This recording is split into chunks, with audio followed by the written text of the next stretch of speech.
Assalamualaikum warahmatullahi wabarakatuh. Perkenalkan, saya Eni Seropia dari Bimbingan Konseling kelas C. Jadi saya akan menjelaskan materi pertama, yaitu pertumbuhan dan perkembangan bahasa dan emosi. Nah, perkembangan bahasa dan emosi adalah dua aspek penting dalam perkembangan manusia. Beberapa ahli telah melakukan penelitian dan mengembangkan konsep-konsep terkait perkembangan bahasa dan emosi. Nah, saya akan menjelaskan beberapa konsep daripada ahli. Yang pertama yaitu Erik Erikson. Nah, Erik Erikson adalah seorang psikolog perkembangan yang terkenal dengan teori perkembangan psikososial yang mengemukakan bahwa emosi dan perkembangan bahasa dan anak-anak berperan penting dalam perkembangan psikososial. Contohnya, dalam autonomi versus malu. Pada masa prasekolah, anak-anak mengalami pertumbuhan emosi dan belajar untuk mengungkapkan diri melalui bahasa. Kemudian yang kedua yaitu ada Jean Piaget. Nah, Jean Piaget adalah seorang psikolog perkembangan yang mengungkapkan bahwa perkembangan bahasa dan emosi pada anak-anak itu berhubungan erat dengan perkembangan kognitif mereka. Nah, Jean Piaget juga menyatakan bahwa anak-anak mengalami tahap-tahap perkembangan kognitif dan kemampuan bahasa dan pemahaman emosi mereka berkembang seiring dengan perkembangan kognitif. Kemudian yang ketiga yaitu Lev Vygotsky. Lev Vygotsky adalah seorang psikolog asal Rusia yang mengungkapkan bahwa perkembangan bahasa dan emosi itu saling mempengaruhi. Ia menekankan pentingnya lingkungan sosial dan perkembangan bahasa dan emosi anak. Nah, konsep dasar Vygotsky adalah zona perkembangan proksimal yang menggambarkan jarak antara kemampuan aktual anak dan potensi perkembangan yang bisa membantu dicapai melalui bantuan orang dewasa dan teman sebaya dalam berbicara dan mengelola emosi. Nah, perkembangan bahasa dan emosi adalah dua aspek penting dalam perkembangan manusia yang keduanya saling terkait. Nah, berikut adalah tahap-tahap perkembangan bahasa dan emosi pada anak. Yang pertama itu tahap perkembangan bahasa. Yang pertama adalah tahap praverbal. Nah, pada awal kehidupan, bayi berkomunikasi dengan menangis, tertawa, menggunakan ekspresi wajah, dan mereka belum mampu mengucapkan kata-kata. Yang kedua yaitu tahap bahasa reseptif. Pada usia sekitar 6 bulan, bayi mulai memahami kata-kata dan perintah sederhana meskipun mereka belum mampu mengucapkan. Yang ketiga yaitu tahap bahasa ekspresif. Nah, pada usia sekitar 12 bulan, bayi mulai mengucapkan kata-kata pertama mereka. Ini adalah tahap perkembangan bicara pertama. Kemudian yang keempat yaitu tahap kata-kata tunggal. Nah, pada usia sekitar 18 bulan, anak-anak biasanya mulai menggunakan kata-kata tunggal untuk mengungkapkan keinginan dan perasaan mereka. Yang kelima yaitu tahap perkembangan kalimat. Nah, setelah itu anak-anak mulai menggabungkan kata-kata menjadi kalimat yang lebih kompleks dan dapat memahami tata bahasa dasar. Kemudian yang keenam yaitu tahap kemampuan berbicara yang lebih kompleks. Nah, pada usia prasekolah dan selanjutnya, anak-anak itu terus mengembangkan kemampuan berbicara melalui memperluas kosakata mereka dan memahami tata bahasa yang lebih kompleks. Nah, kemudian tahap perkembangan emosi yaitu pertama tahap bayi. Pada tahap ini bayi merasakan emosi dasar seperti senang, marah, takut, dan sedih. Nah, mereka biasanya mengomunikasikan emosi mereka melalui isyarat ekspresi wajah atau syarat fisik. Kemudian yang kedua tahap balita, emosi anak-anak tumbuh lebih kompleks. Mereka mulai mengembangkan empati, kesadaran diri, kemampuan mengidentifikasi ke emosi orang lain. Kemudian ketiga tahap anak usia sekolah. Nah, pada tahap ini anak-anak semakin mampu mengelola emosi mereka sendiri dan mulai belajar bagaimana berinteraksi dengan orang lain secara sosial dan emosional. Nah, kemudian yang keempat yaitu ada tahap remaja. Nah, emosi remaja dapat bergejolak karena perubahan fisik dan emosional yang besar. Mereka mencari identitas dan menghadapi tekanan sosial yang berbeda. Kemudian yang kelima itu tahap dewasa, di mana emosi dewasa lebih stabil. Mereka masih berkembang sepanjang kehidupan. Orang dewasa belajar mengelola stres, mengembangkan hubungan sosial yang lebih dalam, dan merasakan emosi yang lebih kompleks. Nah, perkembangan bahasa dan emosi sangat erat terkait dengan bahasa adalah alat penting untuk mengungkapkan emosi, di mana melalui bahasa manusia dapat mengomunikasikan perasaan, keinginan, dan pemahaman mereka tentang emosi. Bahasa juga membantu dalam mengembangkan pemahaman yang lebih dalam tentang emosi dan kemampuan untuk mengatasi perasaan tersebut secara efektif.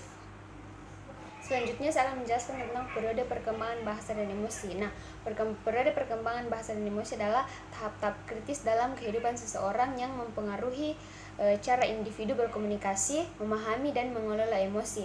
Nah, periode ini dapat dibagi menjadi beberapa tahap, yaitu yang pertama tahap bayi dari 0 sampai 12 bulan.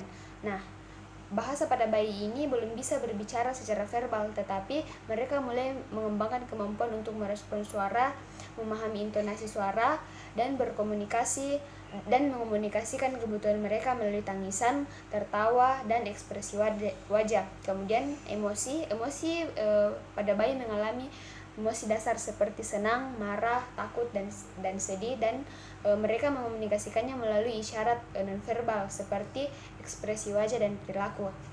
Kemudian tahap balita yaitu 1-3 tahun. Nah, bahasa pada usia ini anak-anak mulai mengucapkan kata-kata pertama mereka dan mengembangkan kemampuan bahasa reseptif dan ekspresif.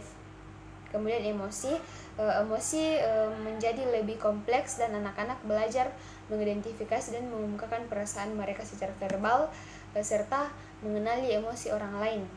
Kemudian yang ketiga itu tahap prasekolah yaitu 3-6 tahun.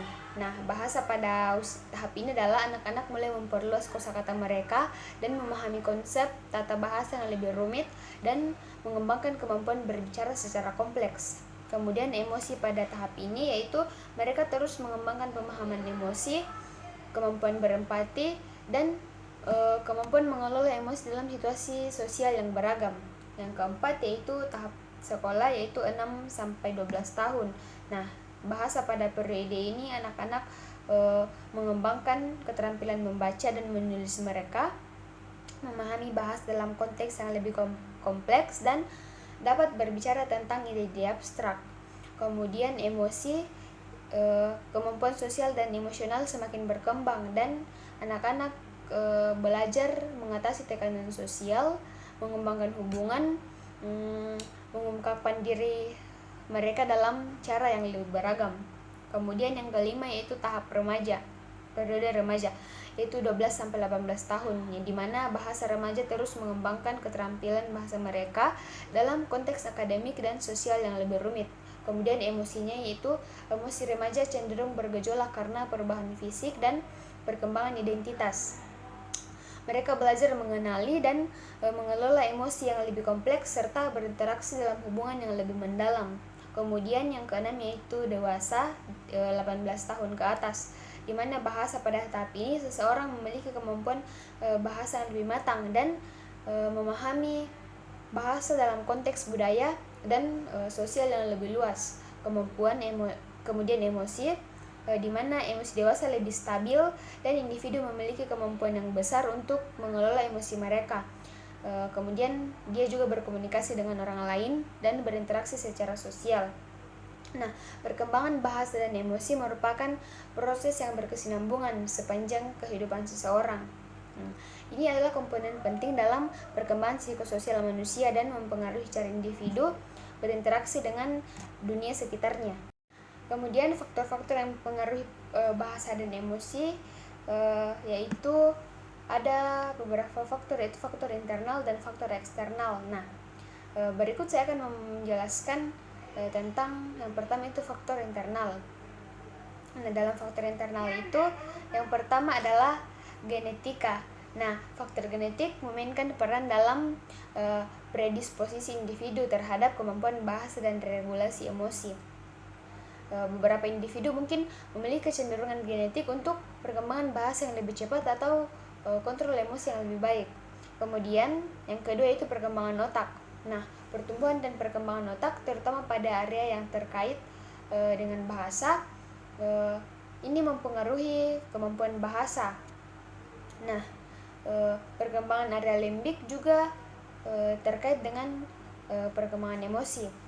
Nah, kemudian Berikutnya yang ketiga yaitu perkembangan fisik. Kemampuan untuk berbicara dan mengatur emosi juga dipengaruhi oleh perkembangan fisik seperti perkembangan sistem saraf, otot-otot wajah, dan organ-organ terkait bicara. Kemudian yang keempat yaitu kesehatan umum. Nah, kesehatan umum anak atau individu dapat mempengaruhi perkembangan bahasa dan emosi. Gangguan pendengaran dan gangguan perkembangan dapat membatasi kemampuan bahasa. Kemudian kesehatan mental juga mempengaruhi regulasi emosi. Nah, selain faktor internal tadi, saya akan menjelaskan faktor eksternal, yaitu yang pertama lingkungan keluarga. Nah, lingkungan keluarga itu memainkan peran penting dalam perkembangan bahasa dan emosi, di mana interaksi dengan orang tua, saudara kandung, ini mempengaruhi kemampuan bahasa dan regulasi emosi pada anak. Kemudian keluarga yang mendukung dan berbicara secara aktif dengan anak tentunya akan membantu dalam perkembangan emosi dan perkembangan bahasa dan emosi yang sehat. Kemudian stimulasi lingual. Nah, lingkungan yang kaya dengan rangsangan bahasa seperti membaca, berbicara, dan bernyanyi kepada anak ini dapat mempercepat perkembangan bahasa dari anak tersebut. Kemudian interaksi sosial. Nah, interaksi dengan teman sebaya atau orang dewasa dalam berbagai situasi sosial juga berperan dalam perkembangan bahasa dan emosi, di mana ini bisa membantu anak atau individu dalam belajar, memahami, dan mengatur emosi dalam konteks sosial yang berbeda. Kemudian pendidikan, di mana pendidikan formal memainkan peran dalam perkembangan bahasa, di mana kan sekolah memberikan kesempatan untuk memperluas kosakata, berbicara dalam konteks akademik, dan memahami tata bahasa yang lebih kompleks. Nah, selain itu ada juga stres dan trauma, di mana stres atau pengalaman traumatis dalam mempengaruhi perkembangan bahasa dan emosi. Nah, anak dan yang mengalami stres berat atau trauma mungkin mengalami kesulitan dalam mengatur emosi dan berbicara tentang pengalaman mereka.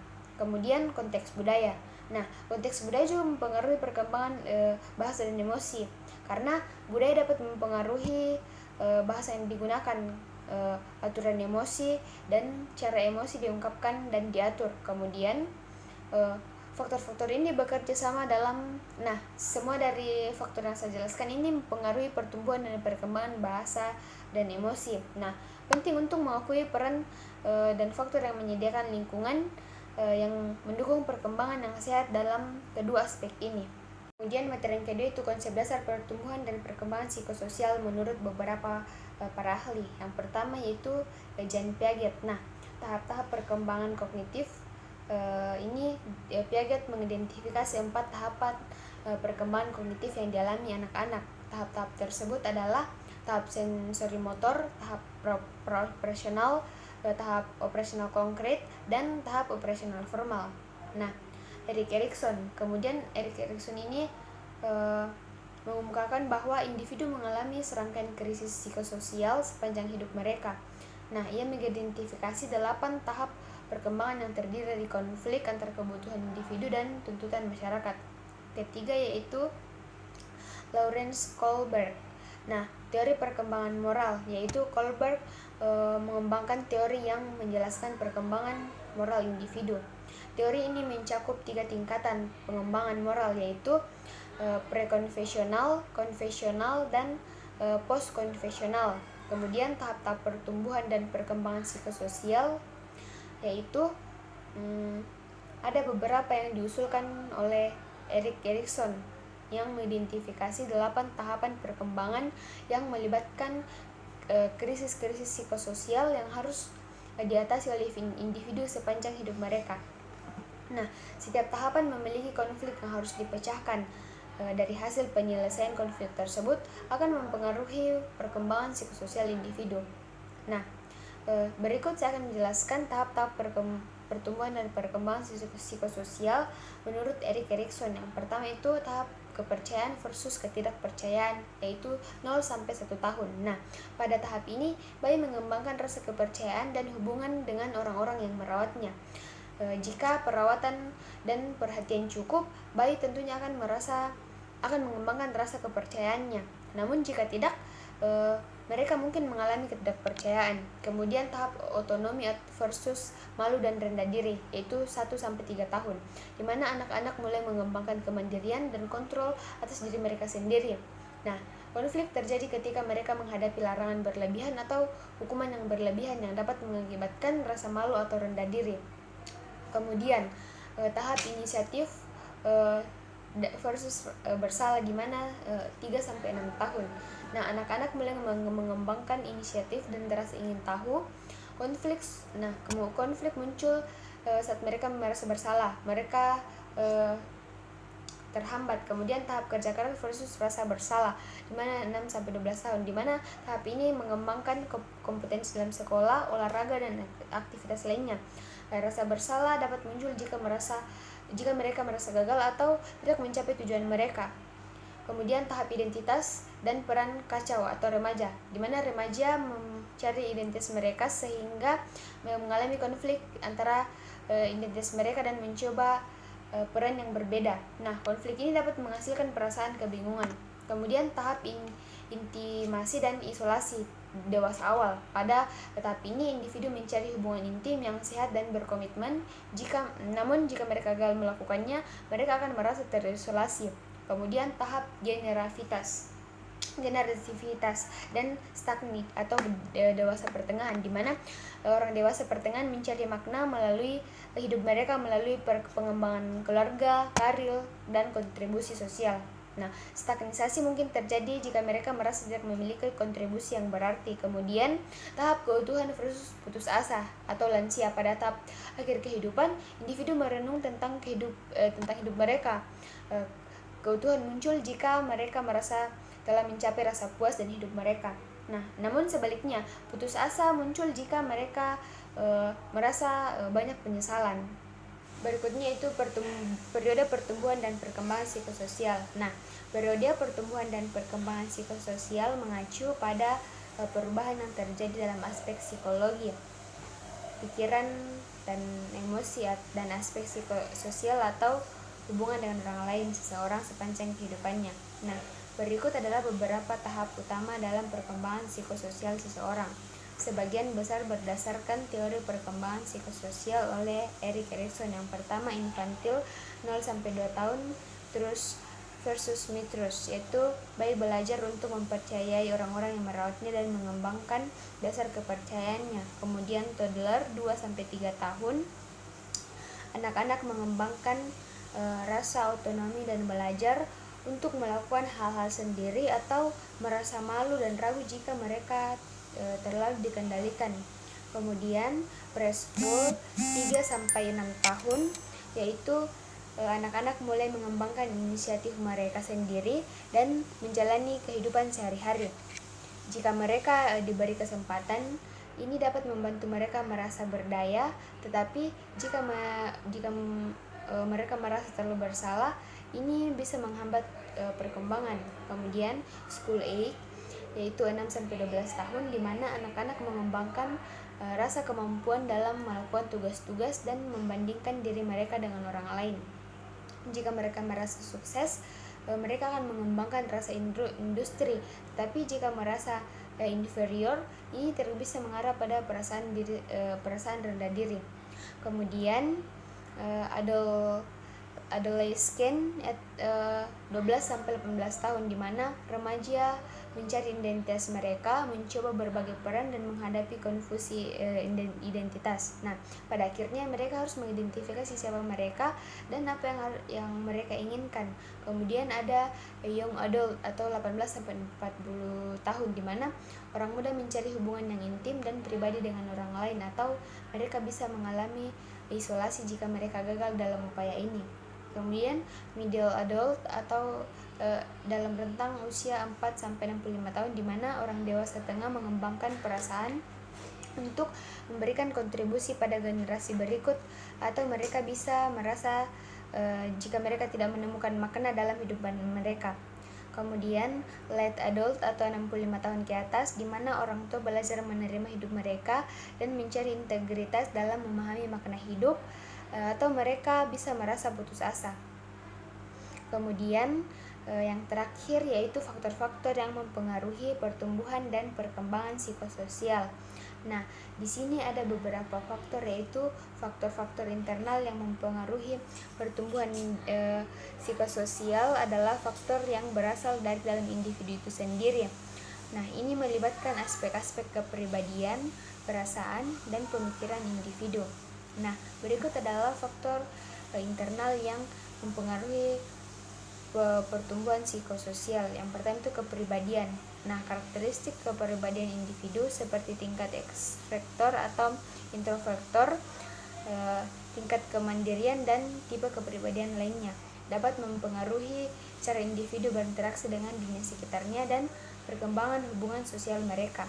Kemudian kemampuan emosional. Nah, kemampuan individu untuk mengenali, memahami, dan mengelola emosi mereka sendiri dapat mempengaruhi kualitas hubungan interpersonal dan kemampuan untuk mengatasi stres. Kemudian kemampuan sosial. Nah, kemampuan individu untuk berkomunikasi dengan orang lain, bekerja sama, dan memahami norma sosial adalah faktor penting dalam pertumbuhan psikososial.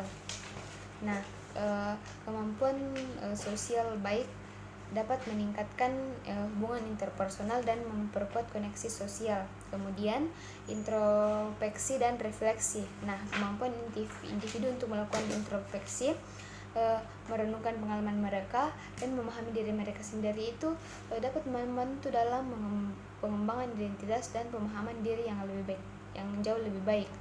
Kemudian motivasi dan tujuan. Nah, motivasi dan tujuan individu dalam hidupnya dapat mempengaruhi perkembangan psikososial.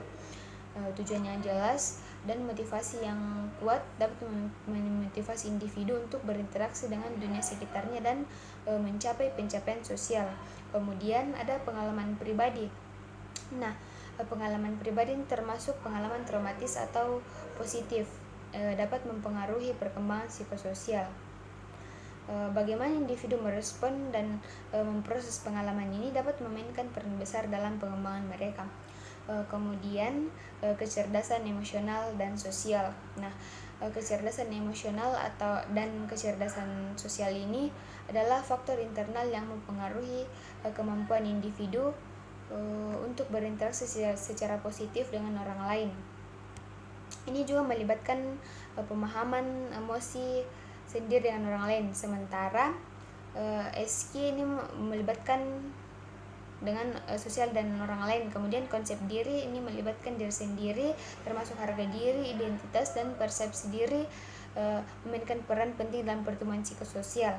Nah, konsep diri yang positif dapat meningkatkan kepercayaan diri dan kualitas hubungan sosial.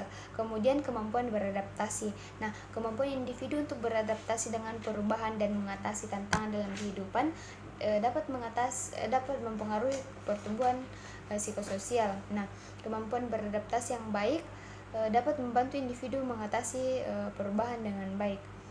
Jadi sekian presentasi dari saya, kurang lebihnya mohon dimaafkan.